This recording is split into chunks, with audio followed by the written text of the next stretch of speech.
Bonjour Maître Guillot, merci beaucoup de nous donner du temps pour un petit débriefing juridique ce matin sur l'affaire Fourtillon. Vous êtes donc avocat à Montpellier et vous allez revenir un petit peu sur le cadre juridique qui encadre cet internement.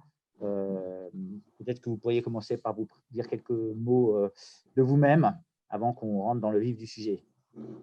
Bonjour, je suis David Guyon, donc avocat au barreau de Montpellier, et j'appartiens à une association qui s'appelle Ensemble pour le contentieux de l'hospitalisation d'office. C'est une association qui a vocation à donc former les avocats et à informer les patients ainsi que leurs proches sur l'hospitalisation d'office, c'est-à-dire que lorsque vous êtes interné en France, bien entendu, il y a une procédure à suivre et le législateur a prévu un certain nombre de garanties de manière à éviter des détentions arbitraires. Et donc, dans le cadre d'école que nous avons ici, du professeur Fourtillon, où il y a eu beaucoup de paroles qui ont été dites sur Internet, où les gens s'interrogent, est-ce que vous pouvez nous expliquer en des mots simples et concis pour les néophytes que nous sommes, ce qui se passe d'après vous? Alors, le docteur Fourtillon, effectivement, a fait l'objet d'une hospitalisation sans consentement de la part du préfet du département du Gard. Donc, c'est une procédure assez normale qui est prévue par le législateur, sur lequel donc, le préfet s'est appuyé sur un certificat médical. À partir de ce moment-là, vous avez toute une procédure qui va se mettre en place à l'hôpital. Le docteur Fourtillon va avoir la possibilité donc, de rencontrer différents médecins qui vont pouvoir vérifier à chaque moment de son hospitalisation si les conditions de son hospitalisation sont toujours remplies. Et ça peut durer combien de temps, on va dire, une procédure comme ça? Alors, c'est quelque chose qui est donc assez bien régi par le Code de la santé publique. Vous avez un délai maximal de 12 jours avant d'être présenté à un juge de la liberté et de la détention, c'est-à-dire que à partir du moment où vous êtes interné donc à l'hôpital et au moment où vous rencontrez un juge, vous avez un délai maximal de 12 jours. Bien entendu, vous pouvez saisir bien avant ce délai de 12 jours un avocat ou le juge de la liberté de la détention, puisque bien entendu, c'est une obligation qui repose pour l'hôpital de saisir ce magistrat avant ce délai de 12 jours. Autrement, si vous dépassez ce délai de 12 jours, vous sortez automatiquement de l'hôpital.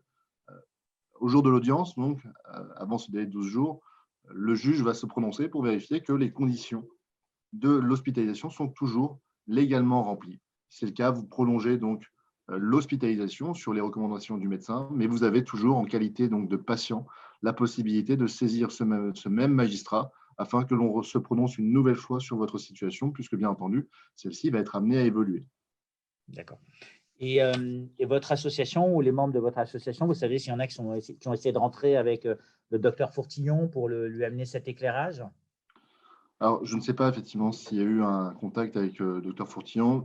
J'ai cru comprendre que ce dernier avait déjà un avocat, donc je pense que le plus important est que son avocat s'entretienne avec lui afin de déterminer quelle est la meilleure stratégie à mettre en place, sachant, comme je l'avais déjà dit, c'est une procédure qui est un peu particulière, donc il est préférable tout de même d'avoir un avocat qui est habitué à ce genre de contentieux, puisque cela va avoir des conséquences sur l'assistance et la représentation, bien entendu, du patient, puisque lorsque vous avez la pratique de cette matière, vous allez pouvoir soulever des moyens d'irrégularité qui sont susceptibles d'entraîner la main levée de la mesure, c'est-à-dire la sortie de l'hôpital de la personne qui est hospitalisée.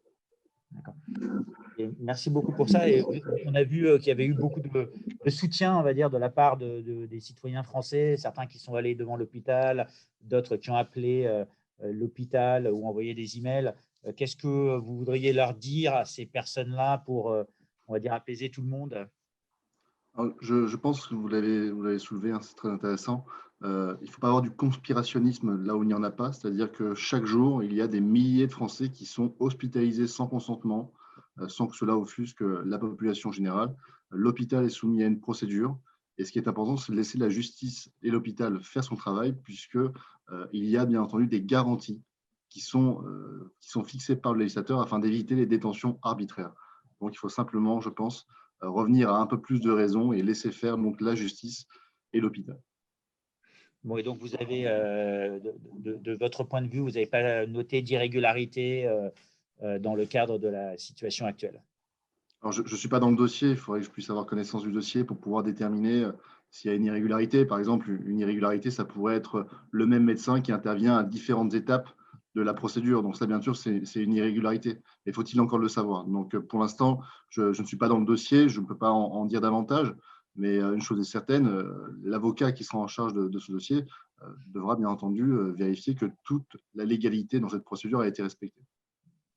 Bon, bah, écoutez, Maître Guillon, merci beaucoup pour ces éclaircissements qui sont à la fois courts, concis et qui, j'espère, amèneront aux auditeurs et aux supporters du professeur Fourtillon et docteur Fourtillon, qui, rappelons-le, a été interné la semaine dernière, donc on va dire contre son gré, puisqu'on n'en sait pas beaucoup plus.